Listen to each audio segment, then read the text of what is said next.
Baik semuanya, Assalamualaikum warahmatullahi wabarakatuh. Perkenalkan, nama saya Muhammad Irsyad dari program Pascasarjana Ilmu Manajemen dengan prodi Supply Chain Management. Di sini saya akan mempresentasikan mengenai manajemen mutu, yaitu biaya kualitas dan aplikasi tools of TQM. Materi jurnal kualitas biaya kualitas yang akan saya bahas di sini ada mengenai the shared mobility services ban in South Korea, consumer preference and social opportunity, dan yang kedua ada low cost carrier in Oceania Pacific, challenge and opportunities, dan yang ketiga the impact of open innovation on company business model, yaitu a case study of demand driven co-creation. Untuk materi jurnal aplikasi tools of TQM yang akan saya bahas di sini ada development of a check sheet for a code review toward improvement of skills level of novice programs, dan yang kedua ada quality control in production process of product service system, a method based on a chart diagram and evaluation model, dan yang ketiga ada teknik for recognition phase used in a hybrid of moment and local binary pattern histogram.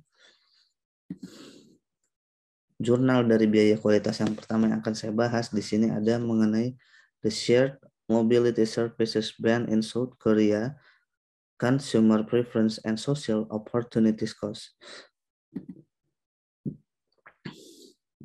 Latar belakang kemunculan layanan mobilitas baru menyebabkan perubahan dalam industri transportasi yang ada. Hal ini karena konsep ekonomi berbagi diperkenalkan di sektor transportasi, sehingga pilihan mode perjalanan konsumen beragam dan lebih banyak pilihan mobilitas tersedia daripada yang sebelumnya. Meskipun layanan mobilitas baru tampaknya tidak menciptakan peningkatan yang signifikan dalam permintaan perjalanan agregat. Tujuan dari penelitian ini adalah untuk mengevaluasi biaya peluang sosial dari larangan layanan mobilitas bersama di Korea Selatan dan memiliki dampak opsi potensial yang dapat meningkatkan layanan mobilitas yang ada dan meminimalkan biaya untuk berbagi kelompok demografis. Hasil dan pembahasan dari jurnal ini adalah menunjukkan bahwa semua parameter yang diperkirakan signifikan pada tingkat kepercayaan 99% pertama untuk atribut terkait jenis kendaraan, urutan preferensi untuk atribut jenis bahan bakar adalah listrik, hibrida, bensin, LPG, dan diesel. Untuk perkiraan konsumen wanita cenderung lebih memilih jenis bahan bakar diesel dan kelas kendaraan yang SUV. Untuk layanan mobilitas yang lebih ketat daripada konsumen pria. Selain itu, konsumen yang lebih muda lebih suka diesel dan LPG, dan tidak ada perbedaan yang signifikan yang diamati berdasarkan wilayah. Kesimpulan daripada penelitian ini adalah dapat disimpulkan bahwa konsumen tampaknya tidak menyukai diesel dan lebih memilih listrik sebagai bahan bakar dari kendaraan yang digunakan dalam layanan mobilitas. Konsumen juga lebih memilih layanan mobilitas yang digerakkan oleh pengemudi lain daripada oleh pengemudi taksi pada umumnya. Lalu, dari jurnal yang kedua mengenai biaya kualitas ada low cost carrier in Oceania Pacific, challenge and opportunities. Latar belakang dari penelitian ini adalah berfokus pada wilayah Oceania, yakni Melanesia, Polynesia, Micronesia, dan Micronesia. Dalam wilayah Oceania tersebut, pariwisata menjadi salah satu sektor yang menjadi sumber pendapatan ekonomi terbesar dan telah menyumbangkan 13,7% dari PDB pada tahun 2014. Tujuan dari penelitian ini adalah untuk memberikan wawasan tentang tantangan dan peluang yang ditawarkan oleh perjalanan udara di wilayah Oceania. Munculnya low cost carrier pertama diakui pada tahun 1978 dari hasil perjalanan Open Skies Southeast Airlines yang diciptakan oleh Amerika Serikat. LCC membawa perubahan pada perjanjian layanan udara bilateral yang ketat yang telah ada sejak Perang Dunia Kedua dan yang membatasi kepemilikan dan kontrol maskapai penerbangan untuk alasan pertahanan, keamanan, dan strategis. LCC memungkinkan pelancong yang berpenghasilan menengah untuk terbang lebih sering, tetapi juga membuat perjalanan udara lebih terjangkau bagi mereka yang tinggal di negara berkembang. Masalah dan tantangan dari maskapai berbasis Oceania, salah satunya adalah bagi maskapai di Oceania, yakni volume lalu lintas udara dan karakteristik geografis wilayah tersebut yang umumnya tidak dialami oleh maskapai penerbang di negara berkembang di belahan dunia lain. Selain itu, kepadatan lalu lintas juga rendah sehingga mempengaruhi frekuensi jarak jauh dan ada ketergantungan pasar yang besar pada Australia dan Selandia Baru di negara-negara terdekat. Sedangkan untuk tantangan yang dihadapi saat ini yaitu maskapai penerbangan tradisional sedang berjuang secara finansial karena ketidakmampuan pemerintah nasional untuk secara jelas mendefinisikan tujuan maskapai nasional mereka.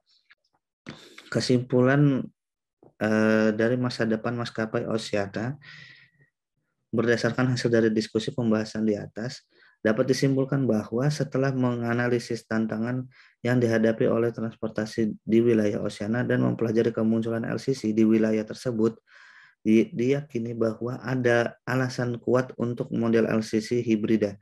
Model bisnis ini dapat memungkinkan maskapai penerbangan yang lebih efisien dan beroperasi di wilayah Oceania yang mengarah pada peningkatan lalu lintas dan keberlanjutan ekonomi.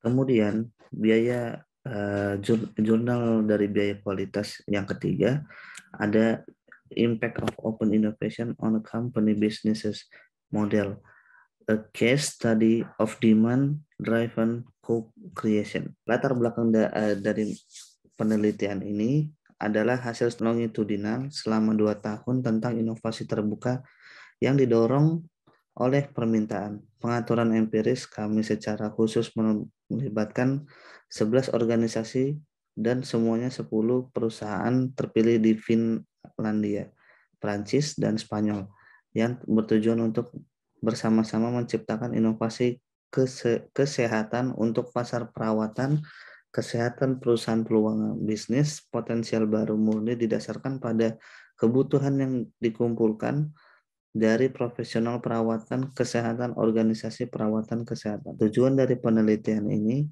untuk mengkaji bagaimana perusahaan mengubah model bisnis dalam pendekatan inovasi terbuka yang didorong oleh permintaan dan dampak dan implementasi model data yang dikumpulkan terdiri dari 36 survei dan 26 wawancara terstruktur ACMI dari profesional kesehatan dan perusahaan serta 5 wawancara dan observasi kelompok fokus, komunikasi email dan memo pertemuan di 3 negara percontohan. Dalam penelitian ini, mereka membuktikan bahwa pendekatan communicative back dapat digunakan untuk mendukung perubahan dalam cara menciptakan nilai dan perubahan bagi perusahaan. Itu berubah dari model dorongan teknologi tradisional menjadi model penciptaan bersama yang didorong oleh permintaan.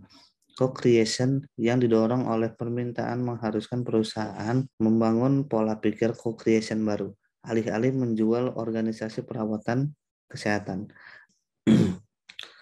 Kemudian ada struktur model bisnis dan pengelolaan pengetahuan untuk penciptaan nilai. Keberhasilan aliran pengetahuan atau transfer pengetahuan dalam ekosistem inovasi terbuka adalah topik yang masih tidak konsisten dalam literatur ini.